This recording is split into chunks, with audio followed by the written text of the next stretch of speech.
आज की कहानी है साधु और लालची चूहा। बहुत समय पहले की बात है। एक गांव में भगवान शिव का एक मंदिर था। मंदिर की देखभाल के लिए एक साधु वहां रहता था। वो भिक्षा मांगने के लिए हर रोज शहर जाता और शाम को वापस होते होते गांव वापस आ जाता। मांगे गए भिक्षा से वो साधु अपनी जरूरत से ज़्यादा खाना इकट्ठा कर लेते और खुद खाने के बाद बचे हुए भोजन को वो गरीबों और मजदूर में बांट देते। इसी मंदिर के बील में एक चूहा भी रहता और साधु के कटोरे से हर रोज थोड़ा थोड़ा भोजन चुरा लेता।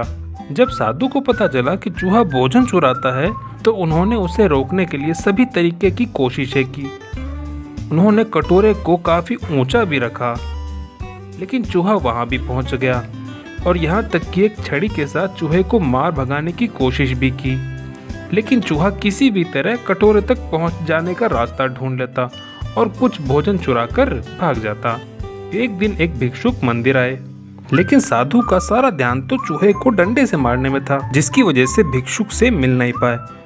इसे अपना अपमान समझकर भिक्षुक गुस्सा होकर बोले, हे साधु, मैं आपके आश्रम में फिर कभी नहीं आऊंगा।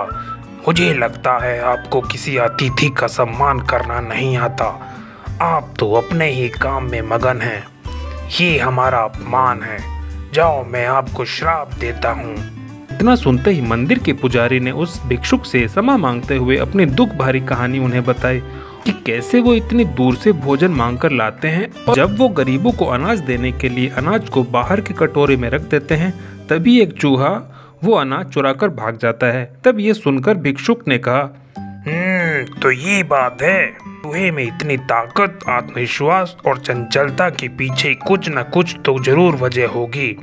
मुझे लगता है इसने बहुत सारा अनाज इकट्ठा कर रखा होगा और यही कारण है कि चूहा इतना निडर और बड़ा अपने आप को समझने लगा है और इसी से उसमें ऊंचा कूदने की ताकत भी मिलती है।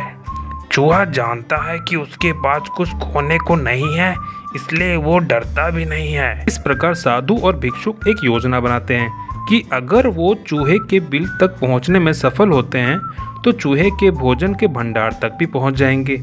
उन दोनों ने फैसला लिया कि अगली सुबह वो चूहे का पीछा करेंगे और उसके बिल तक पहुंच जाएंगे। अगले दिन चूहे का पीछा करते करते आखिरकार उसके बिल तक पहुंच जाते हैं। जब वो बिल की खुदाई करते हैं तो वो देखते हैं कि चूहे ने खूब सारा अनाज का भंडार कर रखा है। फौरन ही साधु चुराए गए अनाज इकट्ठा करके मंदिर ले जाते हैं। जब चूहा वापस बिल आता है तो उसे सारा अनाज गायब दिखता है। चूहा बहुत दुखी होता है। उसे इस बात से गहरा झटका लगता है और इससे उसका सारा घमंड भी दूर हो जाता है।